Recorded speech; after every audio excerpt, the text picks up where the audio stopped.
Bismillahirrahmanirrahim. Assalamualaikum warahmatullahi wabarakatuh. Perkenalkan, nama saya Muhammad Yahya Mamunel. Pada kesempatan ini saya ingin memaparkan proposal skripsi saya yang berjudul Analisis Kinerja Keuangan sebagai acuan investor menentukan perusahaan yang sehat pada perusahaan sektor pertambangan di Bursa Efek Indonesia. Adapun pembimbing saya yang terhormat Ibu Hajar Hamzah, SE, MSI AK, dan Ibu Samsinar, SPD, SE, MSI, AK, CA. Oke, langsung ke latar belakang. Bursa Efek Indonesia merupakan tempat transaksi jual belinya efek antara perusahaan dan investor. Ada dua teknik yang biasa digunakan oleh investor dalam menganalisa investasi yang cocok. Antaranya analisis fundamental dan analisis teknikal. Analisis fundamental ialah analisis yang dilakukan dengan menganalisa laporan yang dikeluarkan oleh suatu emiten atau perusahaan.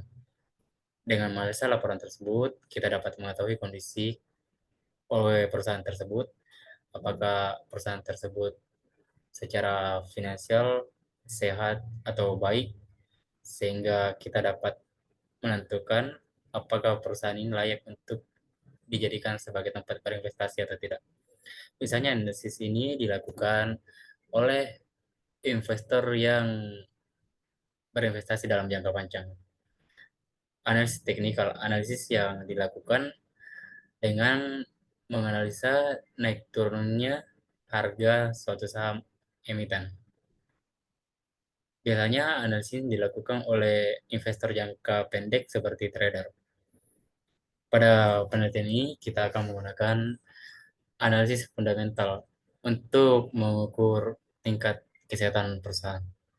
Berdasarkan laman IDX ID, sektor yang lagi bertumbuh dan bagus sekarang, salah satunya ialah sektor pertambangan.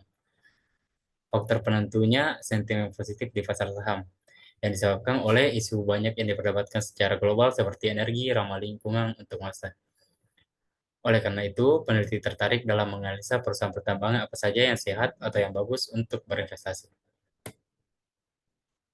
Tujuan penelitian untuk mengetahui analisis risiko keuangan yang diperlukan dalam menilai perusahaan yang tepat untuk berinvestasi, khususnya di perusahaan pertambangan.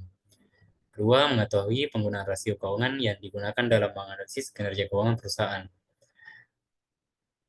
khususnya di perusahaan pertambangan. Dan ketiga, dapat menentukan perusahaan pertambangan yang sehat untuk berinvestasi. Adapun penelitian terdahulu antara lain, pertama, penelitian yang dilakukan Susilawati 2012. Penelitiannya bertujuan untuk mengetahui dan menganalisis pengaruh signifikan kinerja keuangan terhadap likuiditas, solvabilitas, dan profitabilitas CR, DER, dan ROA terhadap indeks harga saham LQ45. Hasil penelitiannya menunjukkan bahwa solvabilitas dan profitabilitas DER dan ROA berpengaruh signifikan terhadap harga saham. Pengaruh yang lebih tinggi terhadap harga saham adalah ROA sebagai indikator profitabilitas dengan R-square 40,2%. Dua, penelitiannya dilakukan Octaviani, Komalasarai, dan kawan-kawan 2017. Penelitiannya bertujuan untuk memberikan bukti mengenai pengaruh likuiditas, profitabilitas, dan solvabilitas perusahaan terhadap harga saham. Rasio risiko keuangan yang diteliti yaitu current ratio, return on asset, and debt to equity ratio sebagai variabel independen dan harga saham sebagai variabel dependen. Hasil penelitian ini menunjukkan bahwa variabel rasio current ratio, return on asset, and debt to equity ratio secara statistik simultan berpengaruh signifikan untuk memprediksi harga saham yang akan diperdagangkan.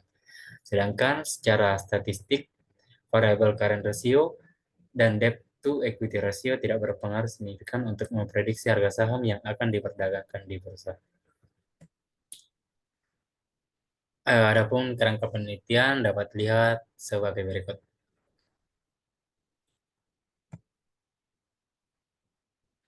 Metode penelitian, populasi, dan sampel. Metode yang digunakan dalam penelitian ini yaitu metode kuantitatif dengan pendekatan deskriptif, di mana tujuan dari penelitian ini untuk mengetahui kinerja keuangan pada perusahaan pertambangan sehingga dapat menentukan perusahaan yang masuk kategori sehat dalam berinvestasi. Populasi dalam penelitian ini adalah perusahaan sektor pertambangan yang terdaftar di Bursa Efek Indonesia 2020-2021 dan komponen yang terdaftar di Bursa Efek Indonesia sebanyak 47 perusahaan dan tahun pengamatan yang dilakukan ialah 2020-2021. Pengambilan sampel dilakukan dengan menggunakan teknik purposive sampling. Berdasarkan kriteria sampel yang ditentukan, maka yang menjadi sampel sebanyak 19 perusahaan dengan laporan keuangan 2 tahun selama periode 2020-2021.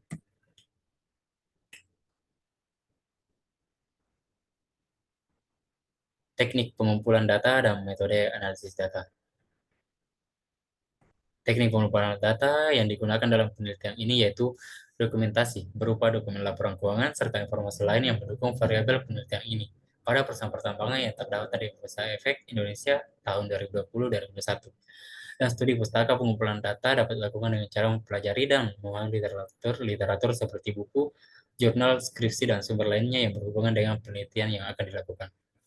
Analisis data yang akan dilakukan dengan menggunakan rasio, antaranya rasio solvabilitas, DER, rasio profitabilitas NPM atau net profit margin, dan rasio pasar per price earning ratio. Dan metode yang digunakan untuk menentukan sehatnya perusahaan dilakukan dengan cara membandingkan rasio keuangan suatu perusahaan pada periode tertentu dengan rasio keuangan rata-rata industrinya pada periode yang bersangkutan atau cross section.